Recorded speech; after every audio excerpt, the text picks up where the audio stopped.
9, Ayo. 12. Stand by. Woohoo. Stand by. Go for stream. Capcom, go. Stream, go. Flight, go. That's always one of my favorite moments in like, what is it, Apollo 13? Like the Apollo pre-launch countdown where all the different engineers in the launch control station are calling out. It's badass, man. Man, I haven't seen Apollo 13 since it came out. Dude, it holds up. It's a great movie. Morgan had never seen it, or if she had, she didn't remember seeing it. So we tried to watch it, and like we just, for whatever reason, we couldn't get into it the night we tried to watch it. So we need to try it again because it is a classic. It's a classic. So, it's one of Tom Hanks' best performances.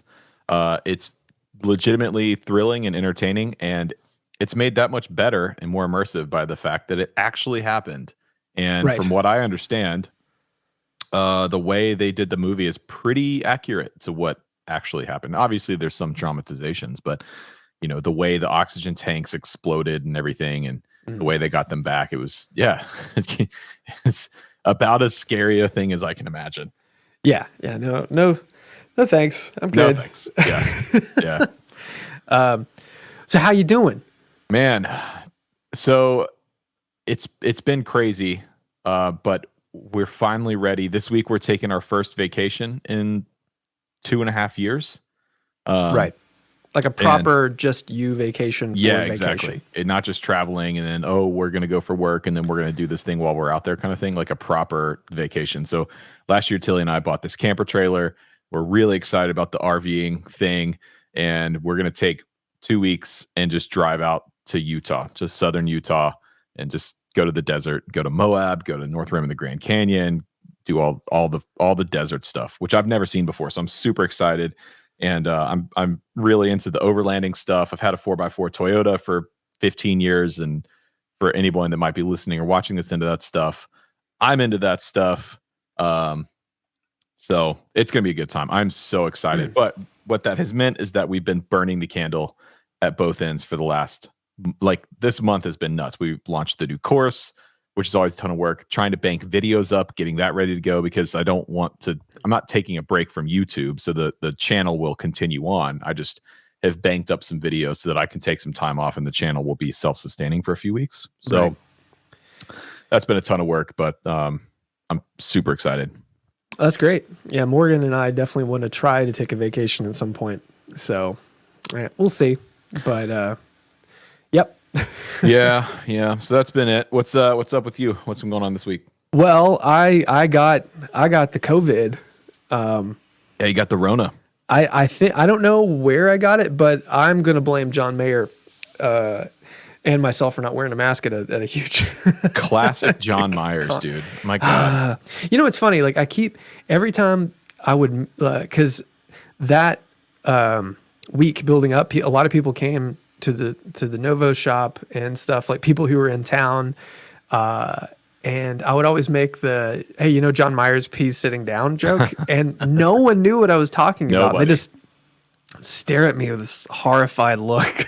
This is why we need a podcast producer. We need to like start doing the podcast in person, and we need a podcast producer that we can do the classic Joe Rogan move of Jamie, pull that up. Yeah. Because this is the moment we need to pull up the classic John Myers in the bear suit at his own concert video. Yeah, I think a lot of the people I was making the joke to were just too young. Like they just missed it.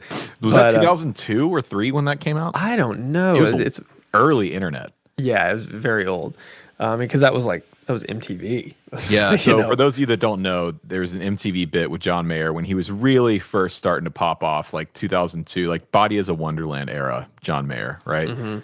And so because that was his big hit, it was his fan base at the time was mostly like young women, and he was kind of a teenage heartthrob. And so he would go around at his own shows and dress up in a bear costume and go to the parking lot outside the arena he was playing and interview people.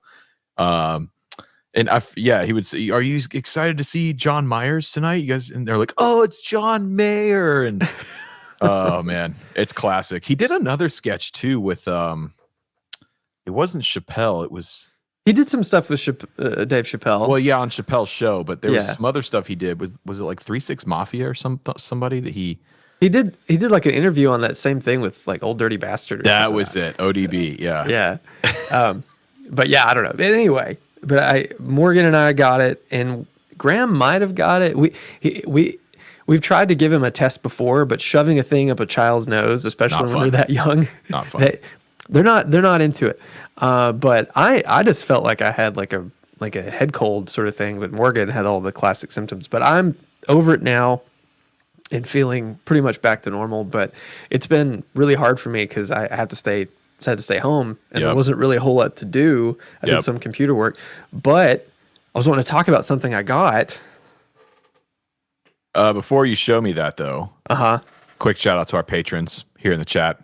If you're new here, you can sign up via our Patreon down in the description box below. You can join us while we are recording live in the Discord. We've got a special Discord chat set up here. Yes. And shout out to everyone hanging out. Okay. What is this? Look at this. Oh, it's not what you thought it was going to be. Oh, that's definitely not what I thought it was going to be. I was ready to be mad. So this is the I forgot to like feature this on the show. Well, I wish you would have said that, because I would have went and grabbed mine before the show. I wanted to fake you out. This is the Yamaha RSS02T Revstar that they sent me a month or so ago, and this guitar is really great. I talked about it like on some live streams on my Instagram, and I'm kind of blown away by this guitar, and the fact that it's like $900 is pretty nutty. Because the coolest thing about it, with this little 5-way switch for the pickup selector for a 2 pickup guitar, it just like it does a lot of things. And because do you have this one? Yeah, they sent me the same model. Yeah, and man, I really like it. I think it's way better than the previous iteration, as far as like the fit and finish and stuff. Yeah. So I've spent, I have to admit, I've only spent a few minutes with mine, because when it showed up was right when we were ramping up to do, all the stuff I was talking about. And everything I've been shooting recently, all the guitar stuff I've been playing, has been for a video. I haven't really had any time or taken any time to sit and play for myself. Yeah. And so I've not really spent time with my Revstar yet, but yeah, I think you should kind of dive into it, because it was one of those things that every guitar, when I get it, it has to pass the 2-rock test, which is like, and I don't know how you feel or how you approach this when you get something new. Like, what is your like benchmark? If it works with this, it's going to work, for everything else. And the 2-rock is so, hi-fi, high quality. There's nowhere to hide. And if the guitar, if you can deal with the guitar playing through that amp, then I feel like it's a good guitar. And this one just plugged it in, and it felt really right at home, which is, that's a weird thing to say, I think, but like when you're used to playing, $2,000, $3,000, $4,000 instruments that make you feel super comfortable, and then you plug up something that, for all intents and purposes, is kind of like, an entry level, or middle tier guitar, and it holds its own. I think that speaks to how good it is. And at first I thought the pickups were really bright, but I actually really like it because the tone knob and everything's really usable. So that's how I felt with my Casino when I bought my Casino a few months ago. Right. A $700 guitar, which is not an entry level guitar. Well, no. But it is on the more budget side of the spectrum. And I was playing it this week and it's still like, it still blows me away how good that guitar is. I don't really have like a benchmark. Like when I get a new piece of gear, I don't necessarily have all right, it needs to meet this standard or it needs to go through this amp or this pedal or whatever. I think I tend to look at it more like everything has a purpose and a sound that it's good at. And it comes down to whether or not I like that sound and would find that tool useful. Like I try to keep stuff that doesn't overlap too much, especially with guitars. I have way too many guitars as it is. Like I don't want to, but I could cut my herd down in half or 2/3 and be totally fine. But I don't do like it's gotta meet this this standard in order to stick around. It's more so like, oh, this does a unique thing, and I like that. Right. Yeah, and I guess I was just meaning by like the tone and the playability, because I do like I'm pretty bad. Like I definitely have like I have my benchmarks and I want things to live up to that. And as I've gotten older, I've tried to see everything in its for its own merit, like you're saying. Yeah. Because I'm just using these mainly for my own enjoyment and not to create music most of the time. I mean, like that, the Revstar is cool because it has the P90s, and I currently didn't have a P90 guitar for like testing pedals and whatnot. So it definitely fills a void there, but it's just a good instrument. I think like what they're doing is pretty awesome. But yeah. Yeah, I like what Yamaha's doing with the Revstar thing, man. We've talked about it before, that they were sort of overlooked, and I think they're trying to make some real steps to make that brand a little more mainstream. They've got some younger, hipper players picking them up, which we can talk about that. We can talk about Gibson's folly again with the Gene Simmons bass. We can get into that. We'll get into that, but I like what Yamaha's doing. I think they've kind of honed in on what Revstar is, where its place is in the market. It's not going to compete with Fender, Gibson, PRS, Novo. It's kind of its own thing.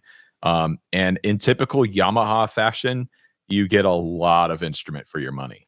Yeah. It reminds me of like the more budget level, entry level acoustics, the Yamaha acoustics they do, which are like heads and shoulders above any other acoustic in that price bracket, the $200 to $300 to $500 price bracket. So yeah, Yamaha, the acoustic realm, Yamaha, I think like I don't see him as much as I used to. But it's funny, like talking about John Mayer, David Ryan Harris, he had a Yamaha on stage. Yeah. Like that was the acoustic he was playing. And it's like, hey. But the thing about acoustics live is it really, unless you're taking steps like miking up the acoustic on a live stage, which has its own complications, it, in my opinion, doesn't really matter what you're playing on stage, because an acoustic pickup, they've made huge strides forward in that in recent years. Like Fishman has done a huge job of making acoustic pickups actually sound halfway decent, but you still don't really get the nuances and subtleties of a specific acoustic guitar like you do in a room under a microphone when you're playing it live. So it to me, an acoustic for a live show is like, does it stay in tune? Is it robust enough to hold up traveling on the road? And can you plug it in? And that's it. Yeah. I agree with that. Well, you want to dip a rig here? Yeah, dude. Oh, dude. Look at that. So yeah, I avoided anything weird. Yeah. And we're down to just some good old classic guitar stuff. So what we've got here is a rig from Mr. Whit Anderson. And he said, Whit. This is his recently downsized rig. And his targeted tones are to satisfy an eclectic mix of classic, hard, and pop rock. So he's got a Murphy Lab SG, which he says surprisingly pushed his telly out of rotation.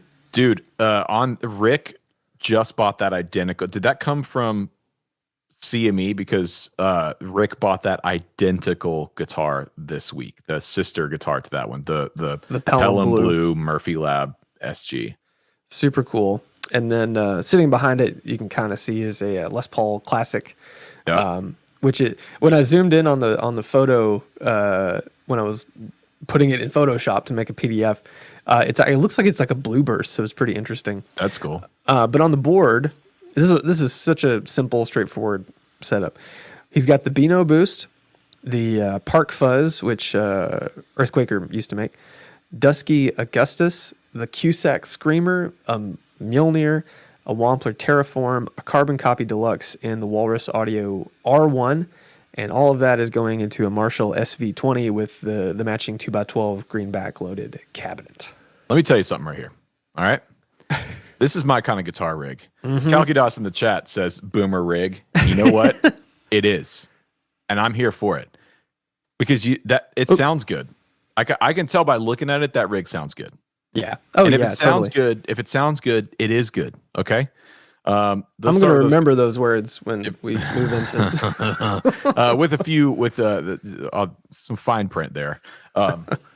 But so that SG, like I said, Rick, we went over and did a video at Rick's this week with Dave and Rick. We got the three amigos back together, and which we haven't done in a while. It was a lot of fun. Mm-hmm. But yeah, Rick just bought one of those, and I have to say, I'm a relatively new convert to the SG, and I think I really regret not picking up an SG sooner. I think it might be my favorite. I think I might even like the SG style more than the 335. Really? Which is big for me. I mean, I'm a massive 335 fan. I love my 335, but the SG is one of the best guitar designs ever, I think. The weight, the balance, as long as you get one that doesn't neck dive, the accessibility to the upper frets. I mean, they're so good. I love SGs. And it's kind of like, I mean, to me, it kind of makes sense for you because you like Firebirds, and it's kind of an in-between the Les Paul Firebird sort of vibe. SGs, for me, I have a harder time playing sitting down, just like a Firebird, because I feel like it's shifted a little bit to the left. Right. But standing up and playing, I mean, like, I don't know, it's kind of hard to beat an SG, but they do have a very specific sound that is all their own. And it's so cool. Yeah. It's very so cool. Focused. Very sound. Focused, very punchy. They're pretty robust. As long as you get one, I've been learning about, the different SGs and what to look for, long neck tenon versus the shorter neck tenon, and the stepped heel versus non-stepped heel. Dave was taking me through. I brought my 65 over to show it to him last week, and I got the Dave Honorato seal of approval. Which is actually relatively hard to get. The number of guitars I've shown him over the years where he's just gone like, no, this is crap. This is garbage. It's not good. So it does mean something to get that from him. But yeah, man, SGs. And per our discussion we'll talk about in a second, I think the SG Junior and the SG Special is where Gibson needs to put their focus to kind of get back and start appealing to the younger market. Because I think if the right bands and the right players start playing specifically the Junior, it's an affordable guitar. They make it in their USA line. That was one of the ones that they revamped, and I haven't seen them push it or really talk about it at all. In fact, when I made my video, I had to go on their website to make sure. I was like, they do make a USA SG Junior still, right? And they do. Mm-hmm. And I think that's one thing that they haven't done very well is promote that. Right. But anyways, I love that SG. Yeah. Killer. And the Les Paul Classic is like, Les Paul Classics are great. I feel like if you're needing the most simple of standard production line Les Pauls, that's kind of the one to get. More so from previous years, they went from being literally just like a classic to kind of being like a modded thing, and then the traditional took over it's so convoluted, the history of Les Pauls and all the different permutations of such normally a simple guitar. But let's talk about this pedal board. So we got, again, Beano Boost, Park Fuzz, the Dusty Augustus, which I think is some sort of drive or fuzz. That Park Fuzz is so good. Yeah, the Cusack Screamer, the Mjolnir, the Terraform, the Carbon Copy Deluxe, and a Walrus R1, which I think that's the reverb thing, right? Mm-hmm. Okay. So, I mean, I don't... is there anything else you need it's all or there. want?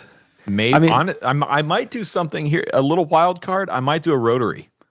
I think a rotary would be cool. Can the Terraform do that? Because it might. It might. I don't know. I've never actually played a Terraform. I haven't either. I've just seen them, and I'm always shocked at how small they are. Yeah. Because you look at it, and you're like, oh, that's like a huge Strymon thing, and then it's like the size of a King of Town. Yeah. There's nothing I would change. Nothing. Nothing? On the board, nothing. Oh, man. Yeah. It's laid out well. I think it's the right size. I mean, you go any more than that, you add any more pedals, and then you start to kind of get into the realm of like, you might want to think about a loop switcher. You might want to think about some options there, input and output buffers. But he's got the buffer and the tuner, TU3 there. Yeah, and the Mjolnir's got a buffer. Oh, I didn't know the Mjolnir was buffered. Yeah, all of my Klon clones are buffered. Oh, that sucks. I only play true bypass, dude. I mean, that's how they are. Yeah. Lame. There's not a clear photo of the Terraform and all the patches it has. Okay. But it looks like it's got it can probably do some sort of rotary effect. That was my only thing. I think a rotary sound with this kind of rig would be really, really fun. And then the amp, dude, these little Marshalls, they hit pretty hard. I played one of these at NAMM, which doesn't mean anything because you can't hear anything when you play it at NAMM. But it basically does all the sounds that like my Plexi it does at a much more attainable, reasonable volume. There's really no reason to have something like this, the 100-watt super lead, other than just to say you have it. Right. Because these 20-watt amps, they sound awesome. Yeah, Kenny Greenberg was telling me, because he has that same Marshall that he uses in the studio and for like recording, because he just uses it for that driven sound. He's like, it's absolutely perfect for that. And Part-Time Pilot in the chat said they're still pretty loud for home use. Totally. 20 watts. 20 watts is a lot of power. It's so loud. I mean, really, like you get, like I'm sure you get asked this. I get asked this, like, what kind of 5-watt tube amp should I have for home use? Like, it's probably too loud. So a 20-watt amp at home is plenty loud. How many watts should you have for home use? The answer is attenuator. Yeah. Or load box. Yeah. Because then headphone. Yeah, then you can have whatever you want. You could have a 100-watt amp. I mean, literally, that's what I do with this. I play a 100-watt Plexi or the divided by 13. You know, I've talked about this before, but Fred says that's 37 watts. There's no way in hell that's a 37-watt amp. It's way, way louder than that. But I just play them through either the aux or the Captor X, and it's totally fine. There you go. Well, cool. So, all right. All right, so here's the deal. So you said the SG replaced his telly. Mm-hmm. All right, which I get that. I could totally get that. But see, to me, the SG and Les Paul, there's too much overlap there. Right? They are different. They do a different thing, but they're not different enough. And like I was just saying, my sort of thought process is I don't like things that overlap too much. I want everything to kind of have a lane and to do a thing. So I would have said get the SG, replace the Les Paul, and keep the telly, because an SG and a telly with this rig would cover just about anything you would want to do. Yeah. Any boomer bends you would ever need to bend, you could certainly bend the hell out of with an SG and a telly. So I'd say you got some redundancy there with the SG and the Les Paul. So I'd get some kind of single coil guitar in there. Maybe it's a junior. If you're still a Gibson fan, you get some kind of junior or special in there with P90s. Sure. I don't know, what do you think? Yeah, I mean, honestly, like I could see having the SG and then in a telly of some sort, or an Esquire or something, just to mix it up. I think. I mean, but he obviously still has it. It's just not on the rack. So just swap that, and I think you're golden. This is a perfect setup for me. Yep. I mean, I could do anything I would want to do with this. 9.5 Shoals for me. Oh man, I was gonna say the same. Look at that. Oh, look at us. Ding Dude, ding. Look at us. My God. I mean, it's just, look, all the commenters we get that complain about us being just old boomers. It's fine. I like what I like, okay? Well, speaking of old boomers. Oh, Jesus God, here we go. Is this what you were talking about on Destiny last night? Look what I got. Okay. You know what? Tell me about it. Why is it great?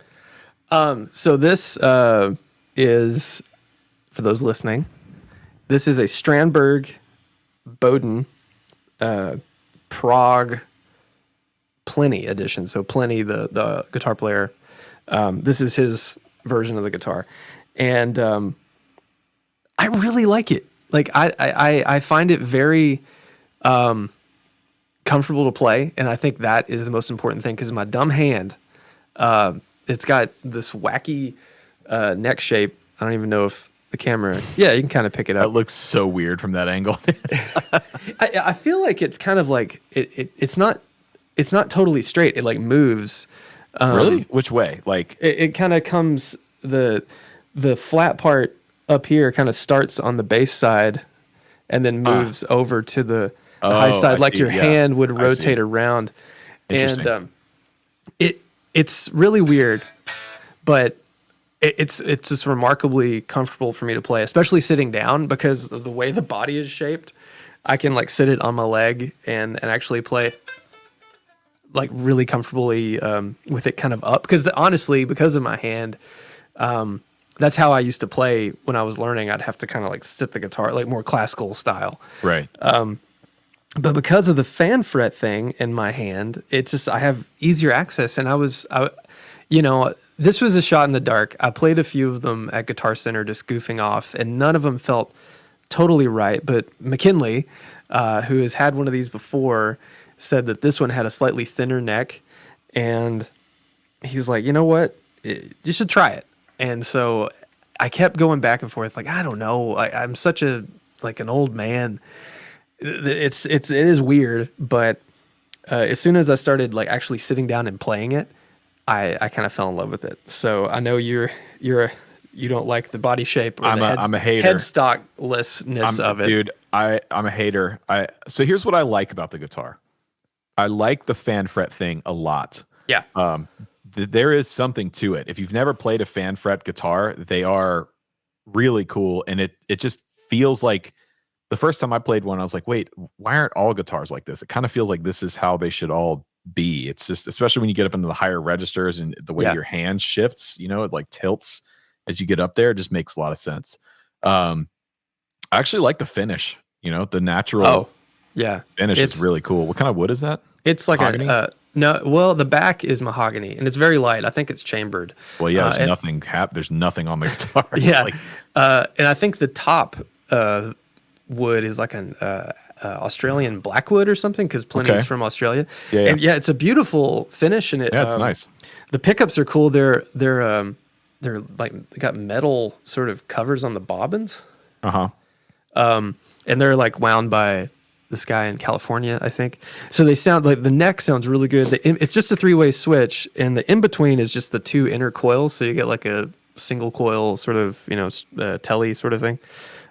Bridge pickup's kind of hot. The only thing I don't like about it is the fact that the little mounts for the pickup are round.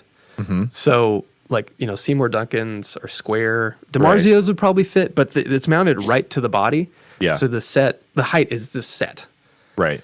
So you're kind of married to that, but it's got the trim that works really well. I like it a lot. Tell me, someone in the comments, please explain to me, why a headless guitar?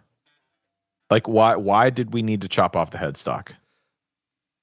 Well, I mean, like, it's locked in, it tunes down here, you can restring it super fast. Like, why do you need a headstock? Like, why do you need to go through the trouble of putting everything in the tuning, So you're saying that is faster to restring? Yeah, you just you can actually use a screwdriver and whip off the little tuner head right here, or you can just unscrew it quick and then pull the string through. You tighten it up here and then clip it off, and then you just kind of pull it taut, tighten it down, and then tune it. So all that to just not have a headstock. That's the thing with these guitars that I will never ever be able to get over, is not having a headstock is an immediate deal breaker. It's like, even fine here until I bring it here. And then it just looks wrong. It just looks wrong. I can't. I'll just never be able to get past that. And the back look just it's so ugly.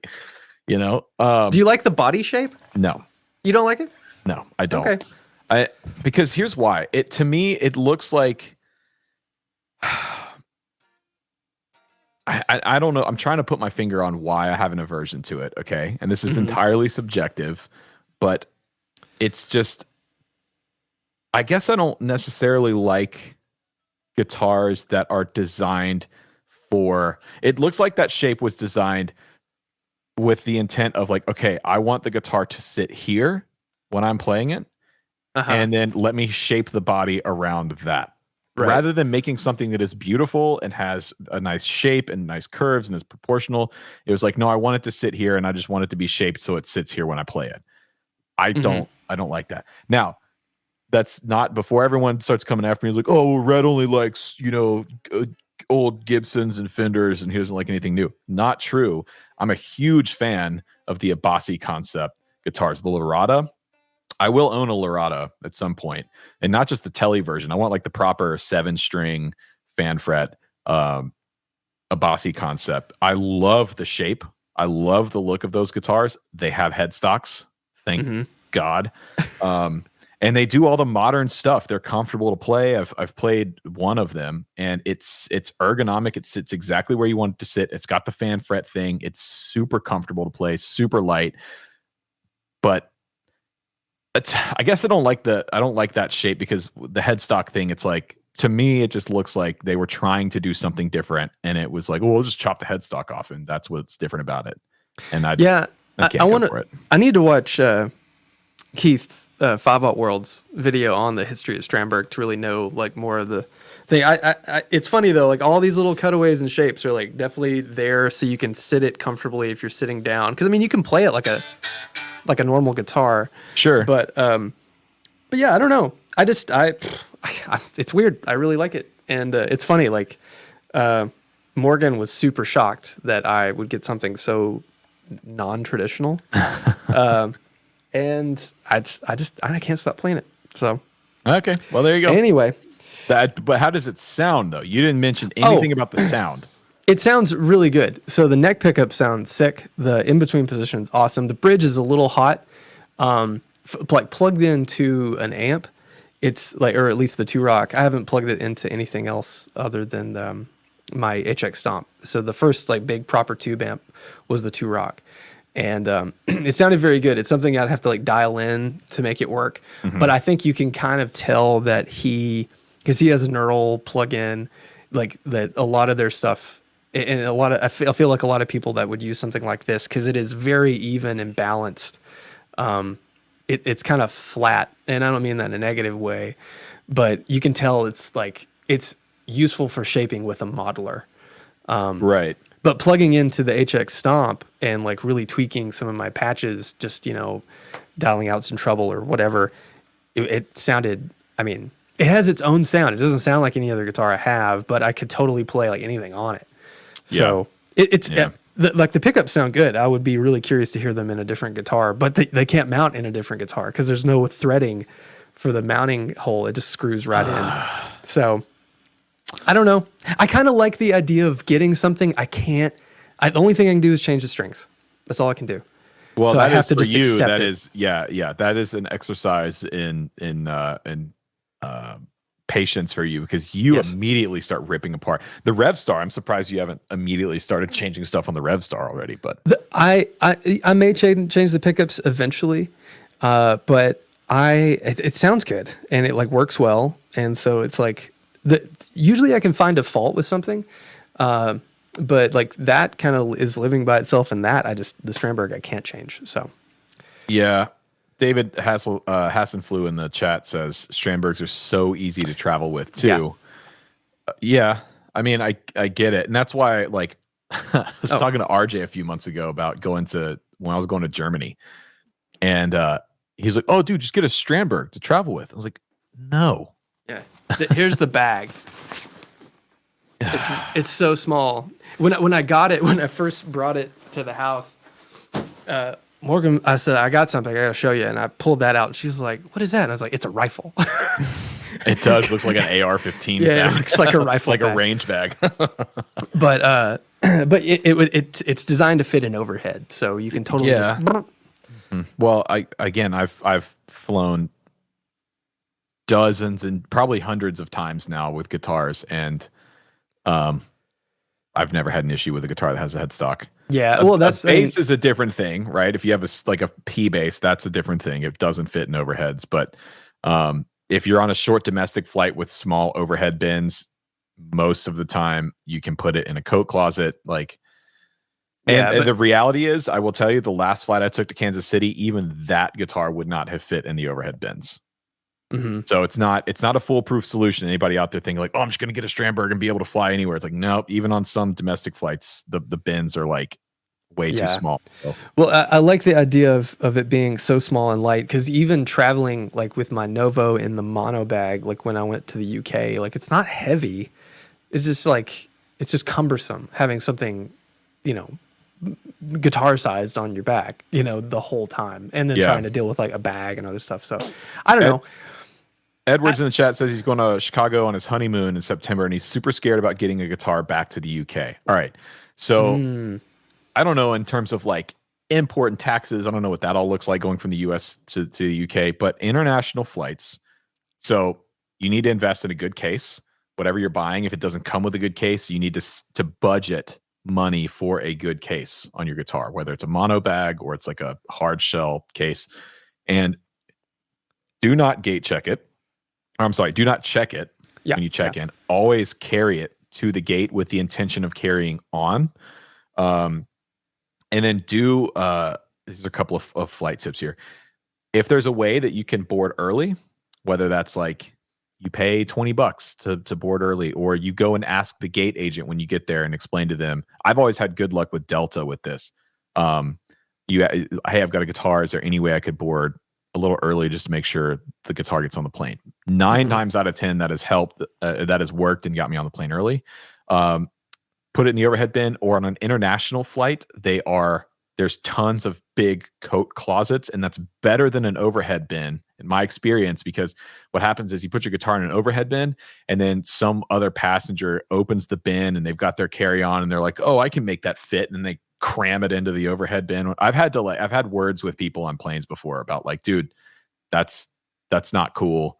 Yeah. You know, there's my guitar is up there, whatever. So coat closet, be as courteous and as just nice as you can be with everyone working for the plane, because they don't have to do it for you. They can make you gate check it and put it under the plane. But if it's super nice, you explain to them like, I'd love to, is there any way we could put this on a coat closet or in an overhead bin or whatever? 9 times out of 10, I never have to put the guitar under a plane.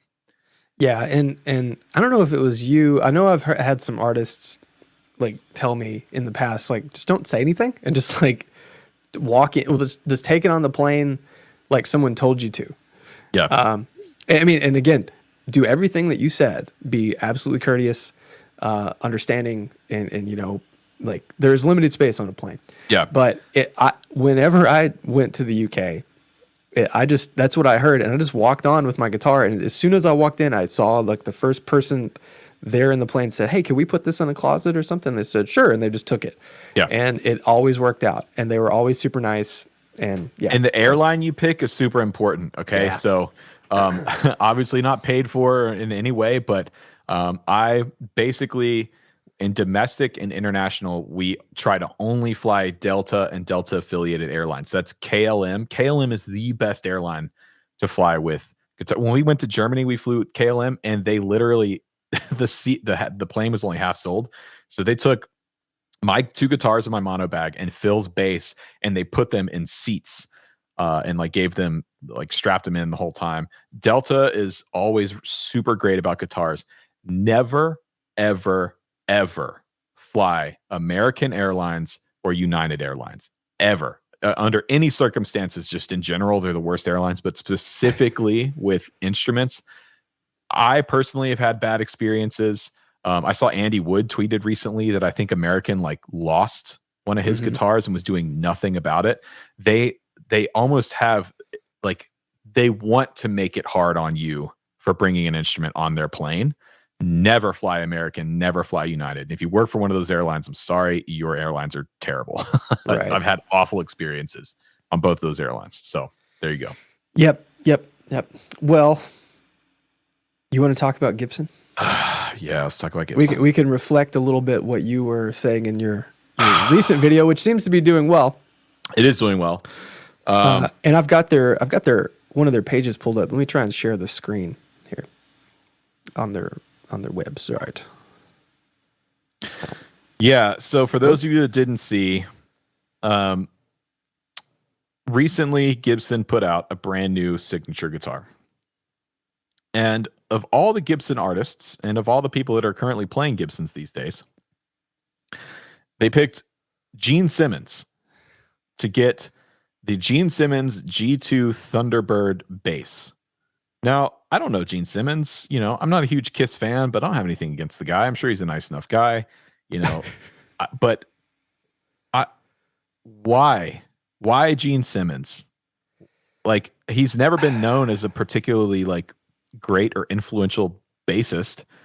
And to my knowledge, I mean, has he even really played Gibson basses? Like, I think they did like way back in the day, but and then, I mean, I just remember Gene for playing the big axe. Yeah, Bass the and axe stuff. bass. That's the only thing I know about. But again, I don't know shit about Kiss, so don't take Same, my words for same. it. So I just feel like, you know, it's really easy to armchair quarterback these things, but let's armchair quarterback this. If you're going to release a new Gibson bass, pull up their basses. Well, let's see what that. Oh God. Oh my God, dude. Okay, basses. That's like the Affliction T-shirt of basses right there. There's no link to. Okay, Electric guitars. maybe I can just sort by bass on their website. Yeah, let's find what basses. Jeez, Because okay. I want to make a point here, but I want to make sure that they don't currently do this. Because I think there's an opportunity here to do something really cool. Nothing. Oh my God. Where are the basses? No. They got to be at the bottom. Of course. Poor bassists. They're going to be at the bottom with the left-handed guitars. And There's not. no, hold on. There's got to be basses on there. Wait, well, let me. Okay, wait. If I bass. Here it is. Oh, There's a link down at the very bottom. Okay. All right. So they've got the SG standard bass for $15.99. Yep. All right. They've got the Thunderbird bass for $22.99. The Les Paul Junior Tribute DC bass, and the non-reverse Thunderbird. I like that. I do too. That's cool. That's pretty rad. Which I actually don't like the guitar version of that, but in bass version, that's pretty sick. Yeah, it's pretty rad. Okay. All right. Where's the Ripper? Where's the Grabber? Right. Man. Two of the coolest basses of all time. Still kind of undersung, but killer basses. I think of The Last Waltz. God, what was the bass player's name in the band? He was playing, I believe, a Ripper for The Last Waltz. Like, why instead of giving Gene Simmons a signature Thunderbird bass, which you already have in your lineup, the Thunderbird bass is already there. Why not re-release one of these cool basses from history and do it, you know, maybe do a special edition on release, and then you do a USA version for $14.99, $15.99, like the SG standard bass, right? Right. Why didn't they do that? That seems like an obvious choice to me. Yeah, I don't know. It's a weird thing that, like, I mean, bass apart from the Thunder, I mean, like the SG bass, you have Jack Bruce, Thunderbird bass, countless people have played that. Rick Danko, by the way, in the band. Sorry, I spaced on his name. Yeah. And like, I mean, the Ripper, the Grabber, which is basically the same shape. Like Gibson is not necessarily known for basses, but they've been around. And it's a cool alternative to a P bass or a jazz bass. Right. I mean, like as far as like having something that could appeal to more of like a hard rock, or just any sort of rock bassist. Which is their market. Like that is Gibson's market. When you do look at some of the newer bands that they're putting money behind, it is definitely in that rock market, which is totally fine. You know, you got the Jared James Nichols and, Hailstorm and those bands. And that's cool. But again, like that sound is not what young people are listening to. And I got that comment a lot in my video where people were just like listing players, like new players that are playing Gibsons, but the thing is they're either not new players, they're all in their 40s or early 50s, or it's in a genre of music that is just derivative of music from the 60s, 70s, and 80s, which there's nothing wrong with. I like that stuff, but my point with the video is that they're not reaching young people with that. Young people, generally speaking, right, we're talking in generalities here, are not listening to these garage rock bands, these 70s rock bands. They're listening to bands that are at Coachella. And as we noted in that video, people at Coachella are not playing Gibsons. Yeah. Yeah, it's kind of interesting. Like, so if we go to the artist collection, you know, I'm trying to like find people who not like of the hard rock ilk. So Noel Gallagher, his J150. Yeah, there's $4,300 though. Yeah. Some Elvis guitars, Nathaniel Ratliff. I mean, that's cool, but 3,500, 3,400. Whew. Chuck Berry, the Jim James ES335. Like, I mean, that's cool, but that's pretty cool. 3,500. But there's not a lot of, and even Jim, like My Morning Jacket is not a young band. Like, oh that's no, the thing is, like, you keep bringing this stuff. You're like, oh yeah, Jim James. Oh wait, dude, they blew up 12 years ago, 15 years ago. Oh, longer than that. Oh, man, I feel like that was when I was in high school, like when My Morning Jacket was blowing up. But like, yeah, there's not a whole lot in here. I mean, Lucas Nelson. I mean, that's pretty cool. That's cool. Yeah, $1,599. But he's definitely not playing young people music. Really. Which is part of why I like it. But that's the thing is, like, personally, I should point out that I like these guitars. Like, oh yeah, we're scrolling past, I'm like, oh, that's sick. That's really cool. I like that. But again, my tastes are not indicative of what young people are listening to. Not even close. And they are really expensive. Now the thing is, you kind of can't fault Gibson for being more expensive than Fender. I mean, sure. I said this in the video. I've been to the factory. They have people literally hand scraping the binding on every bound guitar that leaves that factory. There's just more work and more time that goes into building a Gibson guitar than goes into a standard Fender guitar. That's just how it is. 100%. So they're going to be more expensive. And then their special line, like we're looking at the SG special here, SG Junior. These are $1,599, $1,399. This is competing with Fender. These are cool guitars. They have sort of that indie punk kind of vibe to them. They always have. Mm-hmm. So why are they not pushing these guitars? Why are they not putting these guitars in the hands of bands that are playing at Coachella? People are saying, well, it's the single coil sound. People nowadays want the cleaner single coil sound. Okay, a P90. Yeah. Get a P90 guitar. Like, people saying, oh, they're playing Jazz Masters. Bands these days are playing Jazz Masters. It's not a P90, but why are there two SG specials here? Because here's one in cherry for $1,599, and here's one in Pelham blue, and they both say two finish options, but that doesn't have cherry. That one has sparkling burgundy. This one is vintage cherry or ebony. Not sure. That's really weird.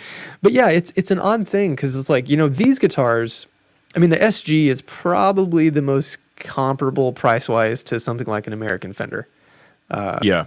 I mean, just look, an SG standard 61, $2,000. Right. Because how much is a American standard? American Pro 2 Strat, or Telly, I think is, I don't know, let's pull it up on Sweetwater here.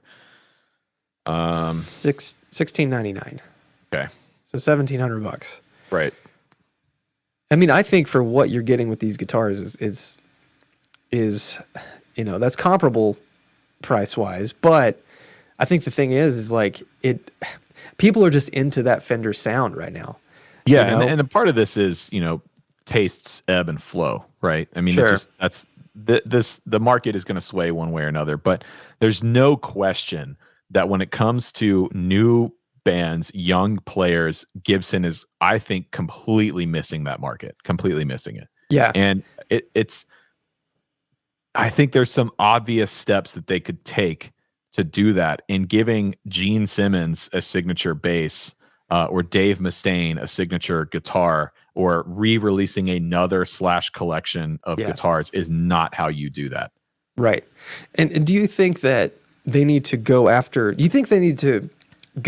artists to push the guitars they make, or they need to make guitars that appeal to the audiences that are pursuing the Fender thing? Well, because I look at the SG and I think about, okay, like a P90, it's not a Fender single coil sound, but it'd be the perfect platform to reintroduce the Melody Maker that they made in the SG body shape. Dude. And we've been talking about this for like 2 years or so. You know who deserves a signature Gibson? John Dwyer from the OCs. Have you seen his Melody Maker that he plays? He's got a Melody Maker with a dog ear P90 in the bridge, and it is rad. And his tone and his sound is so cool. I've been watching a lot of those levitation sessions videos on YouTube, and there's a couple of OC's shows on there, and it's so cool. To me, that's like an obvious choice. Now I realize they're not a huge pop band playing at Coachella, right? But Right. Still, that's a really cool band. Someone who's doing something really cool. Like, where's the melody maker in this lineup? You're totally right. Yeah, and it's funny. It's like we did an Instagram live before Dipped in Tone started when I was still in the garage. Yeah. And I had mentioned, like, I think that Gibson needs to bring back the melody maker because it's going to give a totally different sound and they can make it more affordably and appeal to that audience. And Cesar was in the chat. Yep. And said, well, that's why we have Epiphone. But it's not about the price point entirely. It's about having that sound and having having something approachable that isn't like your dad or now your grandfather's guitar. Right. I mean, like, chances are your grandfather probably had a melody maker. Yeah. But like no one, I mean, yeah, but it's not like a famous guitar thing. It's not like, it's not a boomer guitar necessarily. Right, but this is a branding thing. This is totally a branding thing because Strats and Tellys and Jazzmasters were all being made and played at the same time that Les Pauls and Melody Makers and SGs were played, right? We're talking about designs from the late 50s through the early to mid 60s here, okay? The Stratocaster or all these guitars that bands are playing at Coachella are from the same time period. Okay. It's not a matter of like, oh, well, Fender's just more modern and a more modern sound. Cause it's just not, it's a branding thing. And on the Epiphone side, to Cesar's point, we have Epiphone. People don't want an Epiphone the same way that they want a Fender or a Gibson. Yep. And Gibson, this is something that Fender and PRS do that I don't know would be right for Gibson, but this is something that is differentiating them from the other two brands, which is Fender and PRS both have import brands, guitars that are made, or import lines that are made overseas that still bear the Fender and PRS name. Yeah. And Gibson is an aspirational product. I remember when I was starting out playing guitar and I was learning about the different brands, I always looked up to and wanted a Gibson because they were a lot of my favorite players played Gibsons. When I would play Guitar Hero, like I unlocked the 335 and that was like my thing in Guitar Hero. Like I just looked up to and wanted a Gibson. And I think that is part of, they shouldn't lose that, right? I think Gibson should hold on to that they are like sort of an aspirational brand for a lot of players. But there is this gap where most young people, and not even just young people, a lot of people just to spend $2,500, $3,000, $3,500 on a guitar is just, it's just not possible. And so they stick with brands like Fender or PRS. And with Fender, you can get a made in Mexico Strat or Telly that for all intents and purposes is just as good as the American version at less price, not as substantially less as it used to be, but or PRS, you can get the SE line, right? They're great guitars. Yeah. And they still have that PRS name. Whereas an Epiphone, no matter how good Epiphones are, like my Casino is great, but it will always have that Epiphone name on it, and it's just not worth as much as the Gibson name, and it never will be. It just won't. Do you think that if they, I mean, I think Gibson has tried this kind of in the past with stuff like the Epiphone Elite series, where they really made, I mean, Epiphone Elite or elitist models, which is not a great not a good name if we're being honest, but the Epiphone Coastal Elite model. The better than your guitar model. They've got the flyover. So you've got the Coastal Elite models and then the normal Epiphone lines, like the flyover, the Epiphone flyover series. Well, so for those that don't remember those guitars, they were a Japanese Epiphone that were basically like an Orville, like guitar. If you're not familiar with the Orville is like the Japanese Gibson. Yeah. But they're poly and they have veneers instead of, full maple caps and stuff. But basically these guitars were like that. And I had an SG, and really like apples to apples, apart from the poly finish, like it was just as good of a guitar as any Gibson I'd put my hands on. And they discontinued that line because I think that became like the general sentiment for people that were liking it. So I can never imagine Gibson doing that. Like, what do they do? Do they say, okay, Epiphone is no more, now we make a Chinese or, Indonesian Gibson? Like, how do they? I don't think they do. I don't, like I said, I don't think, in my opinion, I don't think that's the right move for them. Yeah. And I think this is just it's a marketing question. And people in chat are listing people like, what young guitar players are playing Gibson. People are talking about Marcus King. Okay. And this is a perfect example of what I'm talking about. I love Marcus King. His music is great. Mm-hmm. I've done a bunch of shows with Marcus over the years. Like, I've seen this firsthand. Marcus is young. He's in his early to mid 20s, but he doesn't make young music. No, the music that Marcus King and Marcus King Band plays, it's all Gen Xers and baby boomers at those shows. Like, yeah, I know, because I've been there, and I've played his family reunion festival. I've done the Joe Bonamassa Blues Cruise. I've done these things, and like, so yes, you can point out a young person who's playing it, but the music is not appealing to young people. And again, I'm not saying that Marcus is, sucks or anything like that. I like the music a lot, but again, I'm not. I don't have tastes that the younger players today are into. Yeah, because Marcus already has a ES345 model. Yeah, which is beautiful. It's $7,000. Yeah, so like, it's appealing to the people that listen to his music, which is, our parents and people our age, really. Right. But like, talking about PRS and like the fact that Epiphone are not Gibson and never will be, no matter how good Epiphone are. And I think that, like you've been saying, the newest Epiphones are probably the best they've ever been. Mm-hmm. And like, and I have some good friends. Dave Johnson, who is a luthier here in town, he sets up my guitars when I need it. He's set up some new Epiphones, put new pickups in them, rewired them, made them, as good as they can possibly be. And he says, they're like, there's no reason to get a Gibson unless you want it to say Gibson on it. Yeah. From a playability and build quality standpoint. But the thing that PRS does, and Gibson has tried this in the past, and I'd be interested to see if they could implement this. They have the S2 line, which, for those that don't know, all the nitty gritty, the S2 line, the guitars are built, the bodies are built in Maryland, but the guts are imported. So, right. And some of the other things, I'm sure not all the hardware and stuff, the tuners, they may not be absolutely the same thing that PRS uses, but the pickups and the pots and everything, and often on those, on some of them, the more affordable ones, there's like a big pick guard and everything just screws down. So it's really quick and easy to put those guitars together. Yeah. Gibson, I think, tried that for a time. Was that their faded line? They had like a line of, because they made melody makers a few years ago that were just like normal body shapes. And then I think they had a model called the LPJ, which were like these little stripped back, maybe that's not it.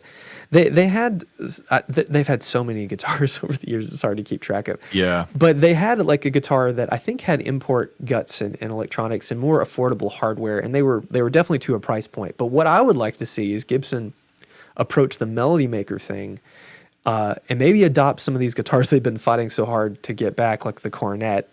Yeah.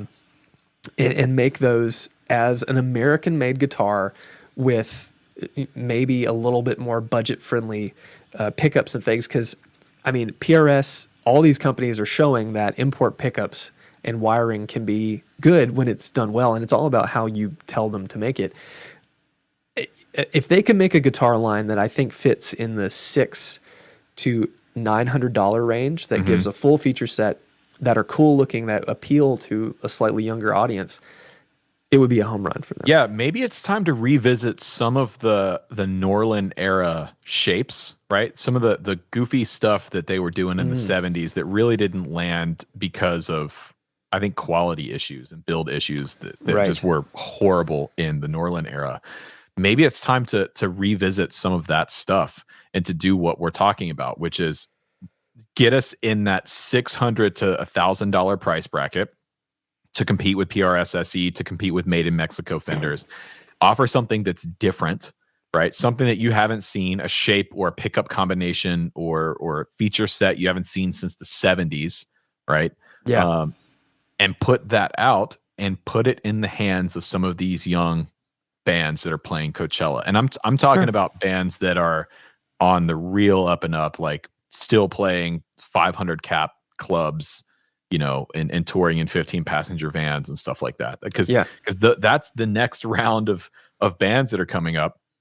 And again, we've seen this over the last couple of years. Guitar is coming back. The popularity of this pendulum is starting to swing back. It's not huge, right? It's not a cultural movement, and I don't know that it ever will be again. But it is starting to come back, you know. And young people are getting more and more interested in it because of, you know, Instagram players and because of things like TikTok. There's a lot of really great musicians and guitarists that are young, you know, late teens, early 20s that have huge followings on these apps. And they're playing brands like Ibanez, for example, because Ibanez does this thing. Right. Ibanez offers an affordable guitar with interesting full feature sets at a very accessible, very affordable price, right? That is Ibanez's playbook. And it kind of sort of always has been, I think. And Gibson could do this. You could come out with it, revisit something that from the past that, you know, I don't know specifically what model, you know. I mean, you have stuff like the Marauder. Yeah, Marauder. Like some of those like kind of funky, like those were obviously like a means to an end guitar. I'm trying to find like a web page that has all this stuff, but most of them are just riddled with ads. But like, you know, I don't think you need to reissue the Corvus or any of those really weird guitars, even though somebody might like it. Yeah. But things like the, you know, the S1, the Sonex, all those really stripped back entry level like guitars could be, you know, there's no binding.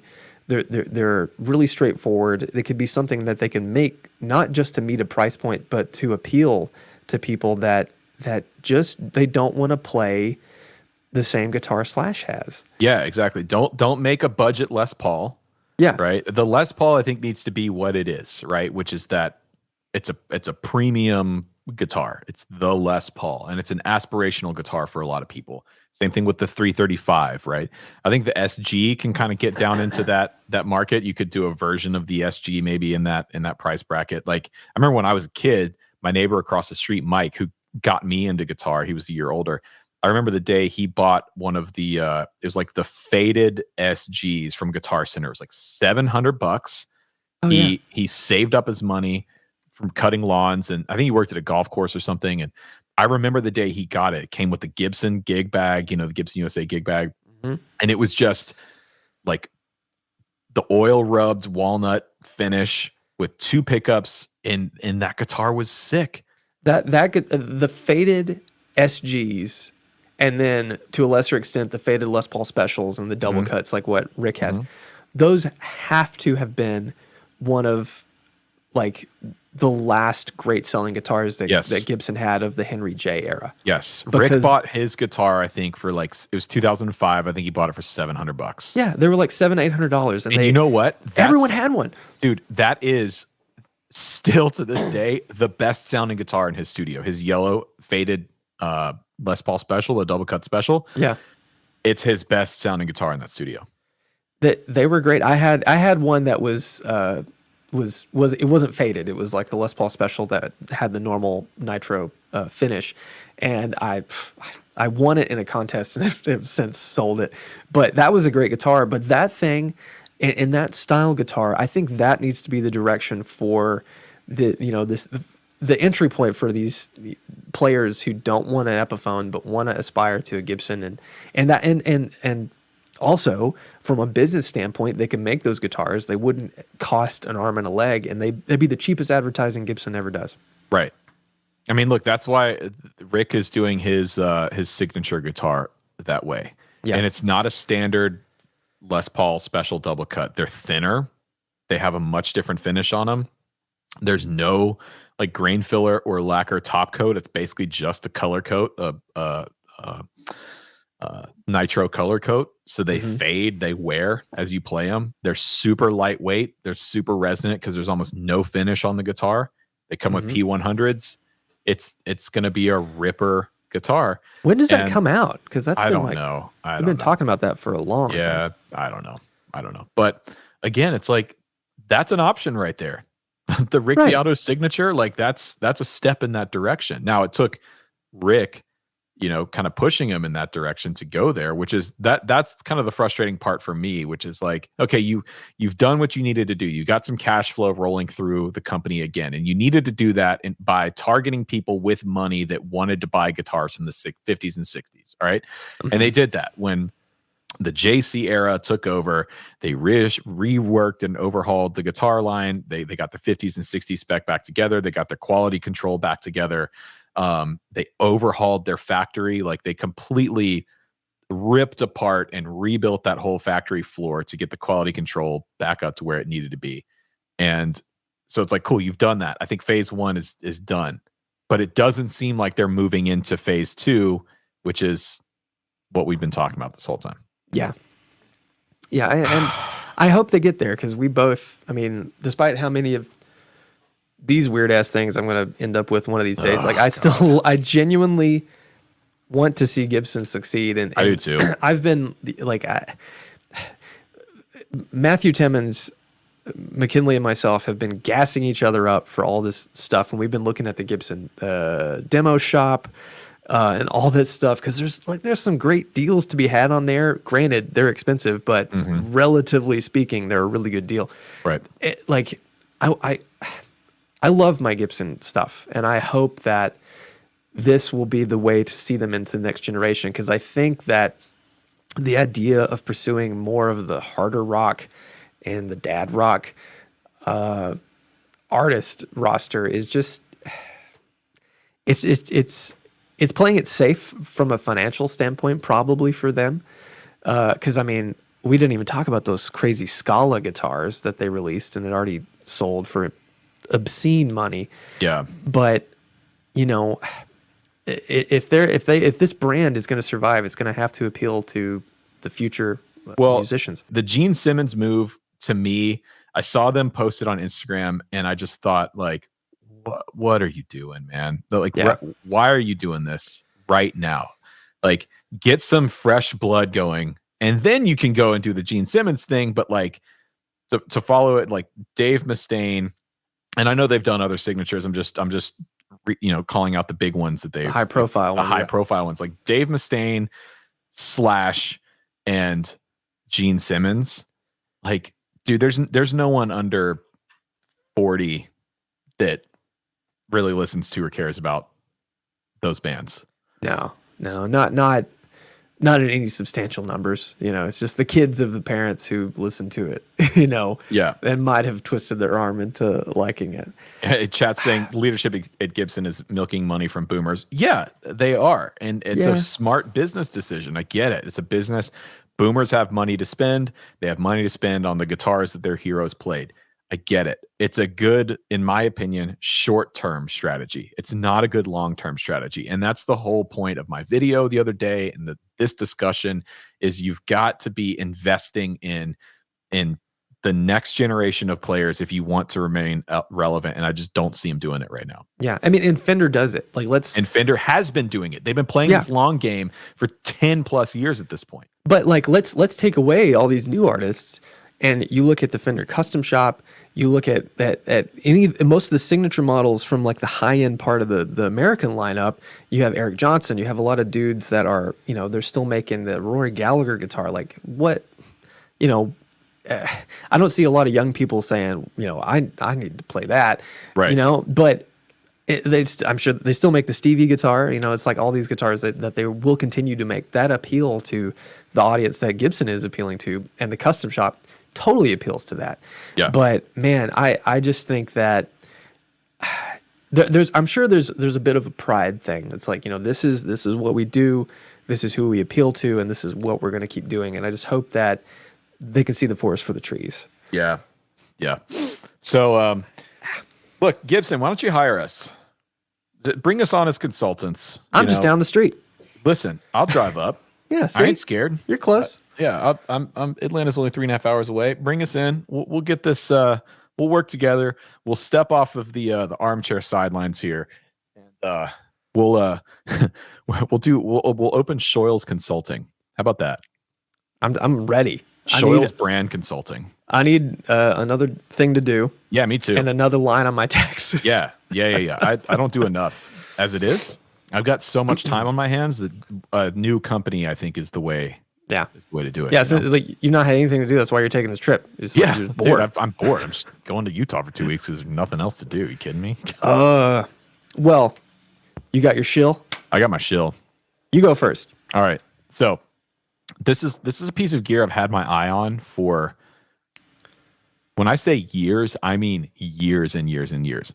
And I didn't buy it. I'm borrowing it. But I've had so much fun with it recently. It's not a guitar. It's not even guitar related.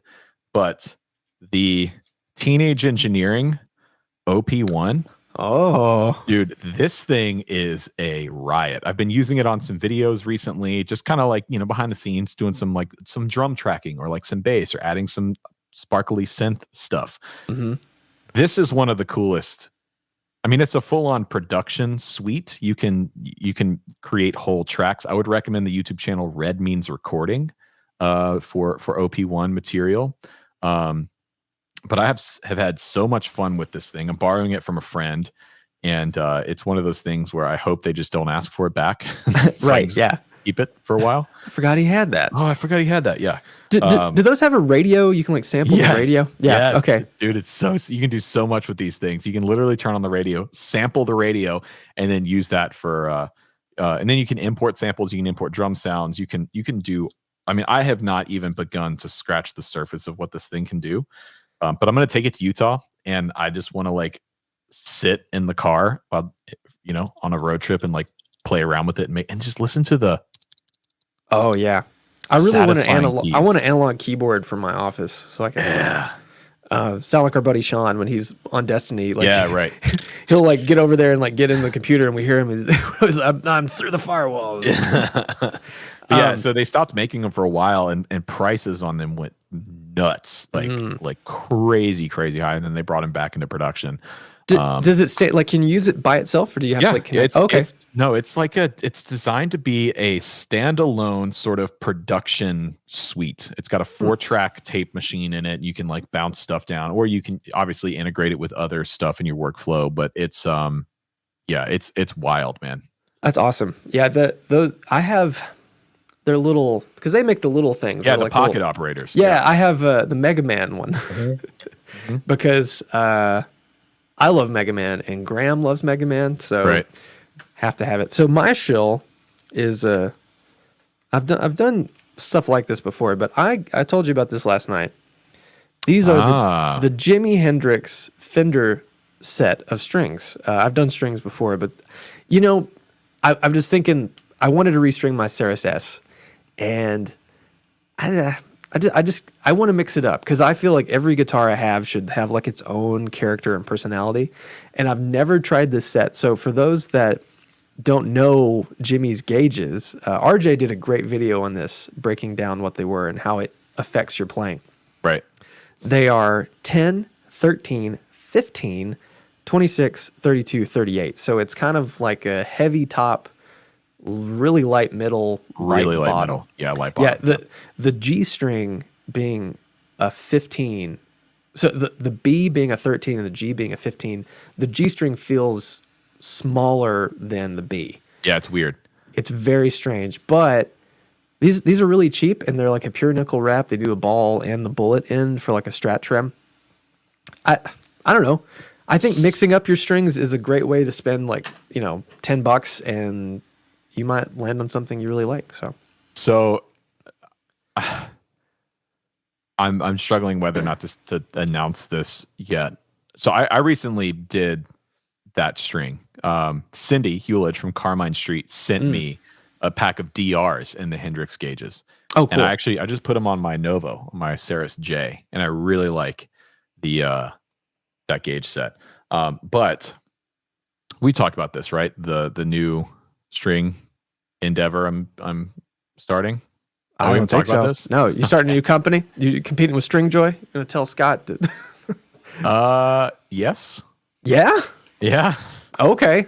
This is an idea we've been kicking hell around. yeah. We're not directly competing with Stringjoy, but in the next several weeks, you will start to see some stuff roll out with basically it's a string company. It's an American-made string, and it's going to be basically like a subscription service. So the idea is you sign up, you pick your string gauges, you pick how many sets you want per month, and then they just show up in your mailbox. That's cool. And we're working on branding and naming and all that stuff. And then we're also going to, so we're going to have that side of it. And then we're also going to have signature strings for, like I'm going to have a set. You're probably going to have a set. Yeah. As long as it's a pure nickel. Yeah, they'll be whatever you want. Cool. The winder we've got is top notch. So I got my first few sample sets of strings the other day. And they're really, really good. They're really good. Awesome. So, yeah, because it was an idea that Steve and I have been kicking around for a while. And I'm the type of person, like, I run out of strings all the time. Because I just never think to like, oh, I got to go buy strings. I got to go to the store. I got to get strings. And so what ends up happening is like, oh, this guitar needs new strings. And I go up to my shelf. I'm like, oh, I don't have this gauge. I'm like, no. And so it's the perfect solution for someone like me where it's like, this is how we do coffee. We do the Misto box thing. We've been doing it for like 4 years. And every week a bag of coffee just shows up in our mailbox. And I was like, man, we should just do this with guitar strings.